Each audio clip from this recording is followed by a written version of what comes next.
Bonjour à tous, mon nom est Maxime Gauthier, je suis le game designer du jeu Hellbringer et aujourd'hui je fais un second devlog pour vous parler des nouveautés qui s'en viennent. Et attention, il va y avoir de grosses nouvelles, donc restez à l'écoute.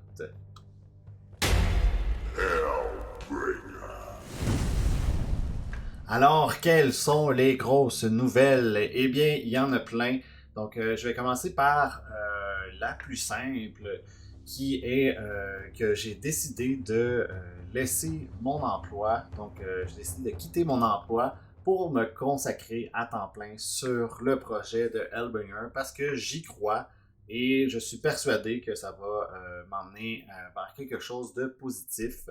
Alors, maintenant que je suis sans emploi, je vais consacrer tout mon temps possible à dans le fond, la création et tout le nécessaire pour faire le Kickstarter qui va s'en venir sous peu. Donc, restez à l'écoute parce que je vais officialiser la date aujourd'hui.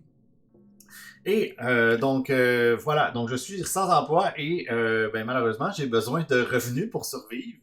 Alors, si jamais vous appréciez le travail que je fais et que vous voulez m'aider financièrement ou tout simplement me donner un petit coup de main, même si c'est pas grand-chose, c'est possible de le faire maintenant parce que vous allez pouvoir le faire via le site Buy Me a Coffee.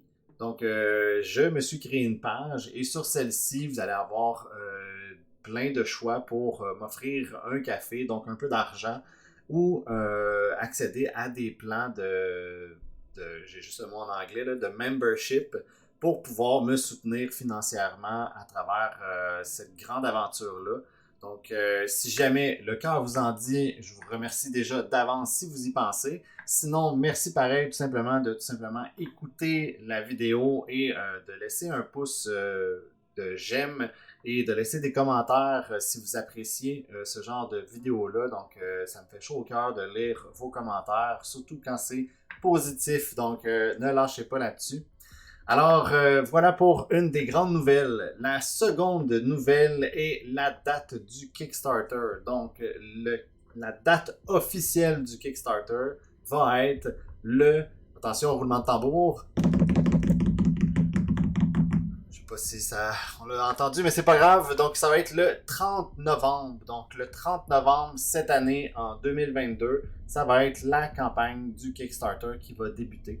Alors, si jamais vous suivez le projet depuis déjà un moment ou que vous le découvrez à l'instant, vous pouvez aller vous abonner sur nos réseaux sociaux. Donc, vous pouvez aller juste en bas ici. Vous avez toute la panoplie de listes des réseaux sociaux. Je suis pas mal sur tous les éléments possibles.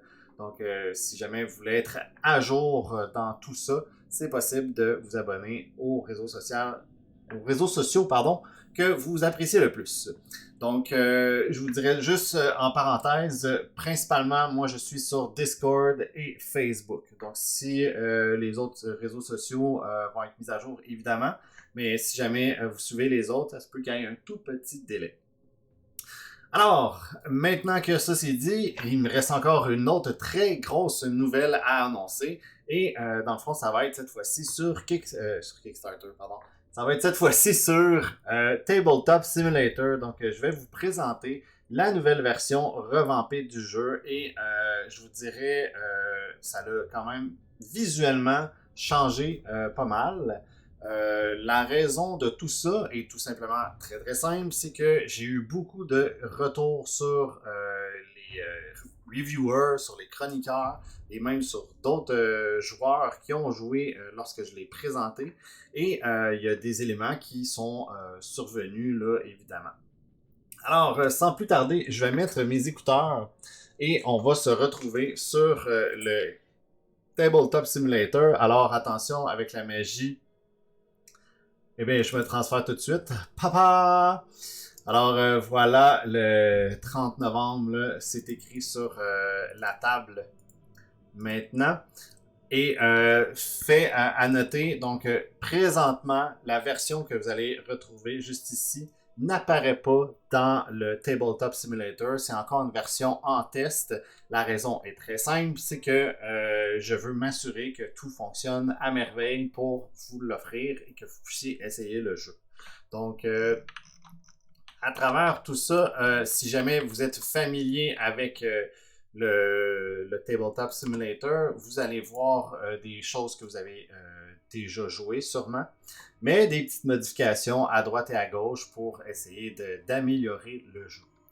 Alors, on va débuter ici avec certaines modifications qui ont été apportées. Je vais essayer de faire un tour là, rapido presto pour vous montrer qu'est-ce qui a changé.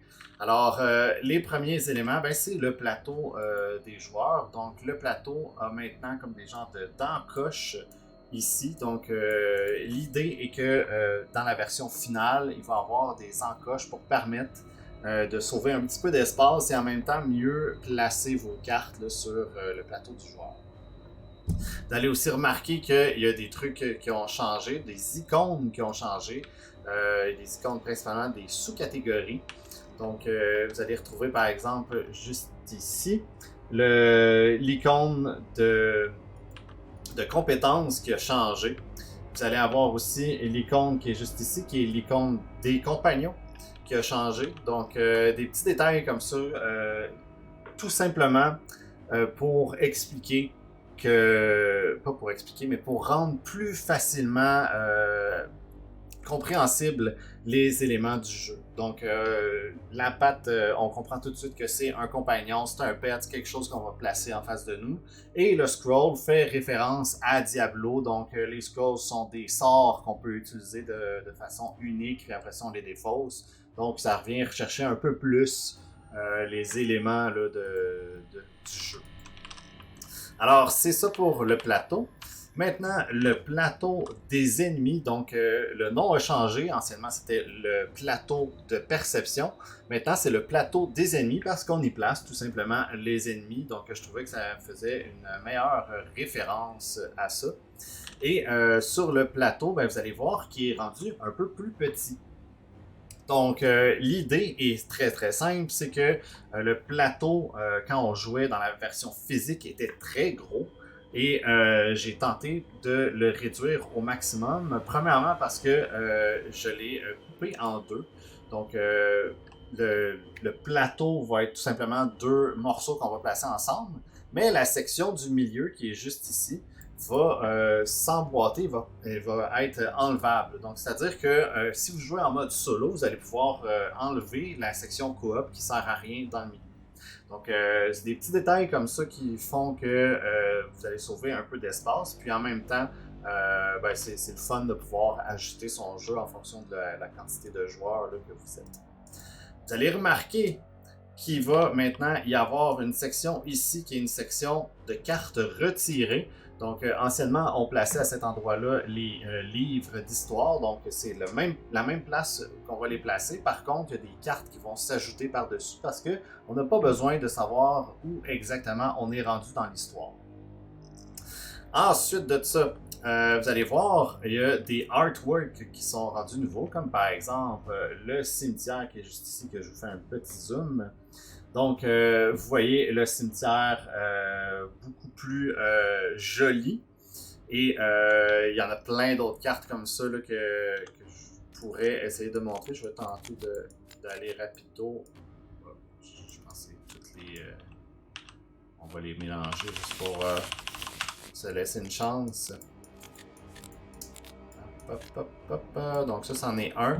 Donc Armure d'écaille, si vous êtes abonné sur les réseaux sociaux, ben, vous allez voir que cette image-là a passé. Et il y en a plein d'autres. Donc je suis en train de travailler justement dessus pour finaliser les images. Ça, c'est un autre objet, le bouclier d'acier. Donc c'est tout, ça c'est du classique, des trucs habituels. Donc voilà un autre exemple d'image. Et en même temps, en vous montrant ces images-là, vous allez remarquer certaines choses. Donc, je vais tenter de prendre quelques éléments ici pour vous les présenter rapido presto. Alors, vous allez voir juste ici, maintenant, il y a le petit icône des éclairs pour savoir que c'est le coup en éclair pour l'utiliser. Juste en dessous, vous allez voir que des petits points, donc si jamais vous êtes daltonien, vous avez un problème avec les couleurs, vous allez pouvoir, même si c'est petit, vous allez pouvoir repérer facilement les classes, donc à qui ça appartient cette carte-là. En dessous, on a maintenant des icônes pour des sous-catégories qui sont un petit peu différentes. Donc, vous avez un épée qui représente attaque à une cible et vous avez des deux doubles épées, comme ça ici, qui représentent des attaques à toutes les cibles. Donc, il y a ça ici. On a aussi l'icône infinie. Donc, ça veut dire qu'une fois que la carte va être en jeu, l'effet va rester applicable tout au long de la partie, tant que la carte va rester en jeu. Donc, c'était simplement pour clarifier, dans le fond, certains éléments qui étaient plus ou moins nébuleux là, dans les versions précédentes. On a ensuite de ça les cartes potions. Donc, le contour maintenant a changé. C'est un genre de bleu plus pâle. Anciennement, c'était la même couleur que les objets. Et on a l'icône ici qui est une espèce de pentagramme, une étoile pour signifier que la carte est utilisable à tout moment. Alors, anciennement, c'était, si je ne me trompe pas, un genre de petite main qui déposait une carte. Je trouvais que c'était un peu plus beau et un peu plus représentatif que ce soit une étoile. Parce que, dans ma tête à moi, une étoile, c'est comme à Mario Bros. On devient invincible quand on joue ça. On peut jouer ça quand on veut. Et ensuite de ça, on a étourdissement magique ici. Oui, c'est ça, c'est l'icône ici. Donc, anciennement, il y avait comme un genre de petit bonhomme à l'intérieur. Donc, tout ça a été retiré. Même les monstres ont la même chose. Là, je vais tenter de trouver rapidement lui. Donc, maintenant, c'est rendu la même chose pour les monstres. Donc, j'ai essayé d'épurer un peu les icônes pour permettre que ce soit plus simple. Et on a aussi des nouvelles icônes ici sur le texte. Donc, ça ici, c'est piocher un démon. Ça, c'est piocher une carte sous la pioche commune. Donc, c'est des petits détails comme ça qui font que ça va aider, dans le fond, à jouer plus facilement au jeu. Et un autre fait qui a été soulevé était que le texte était trop petit. Donc, j'ai tenté d'augmenter le plus possible et en même temps de réduire le texte pour tenter d'améliorer la vision sur les cartes. Donc, c'est quelque chose qui a été très souvent demandé. Et, pardon, ça a été appliqué aussi sur les cartes des classes et des monstres, etc. Donc, les cercles ici sont rendus beaucoup plus gros que ce qu'ils étaient. Bref, ça fait pas mal le tour de tout ça. Évidemment, il y a énormément de balancing encore qui a été fait. Je vous dirais, on approche vraiment du Kickstarter et ça paraît. Alors, si jamais le projet vous intéresse, vous pouvez vous abonner encore une fois à tous nos réseaux sociaux ou celui que vous préférez. Si vous voulez être avisé de la campagne, je vous suggère d'aller sur la page du Kickstarter pour cocher ou plutôt peser sur le Notify Me quand la campagne va débuter et de vous abonner à nos réseaux sociaux. Si jamais vous appréciez la vidéo, je vous invite à vous abonner à la page YouTube du jeu et à laisser un j'aime et peut-être un commentaire si jamais vous en avez. Ça va me faire plaisir de vous répondre. Et encore une fois, un petit rappel, si jamais vous voulez m'aider à financer dans le fond le projet, à m'aider financièrement pour que je puisse continuer de faire ce merveilleux projet-là, je vous invite à aller laisser un petit quelque chose sur Buy Me a Coffee de Hellbringer. Tous les liens, encore une fois, sont disponibles juste là ou juste ici. Alors voilà, merci beaucoup d'avoir été avec moi et moi je vous dis à la prochaine et on se revoit très bientôt pour la campagne Kickstarter. Merci beaucoup, bye bye.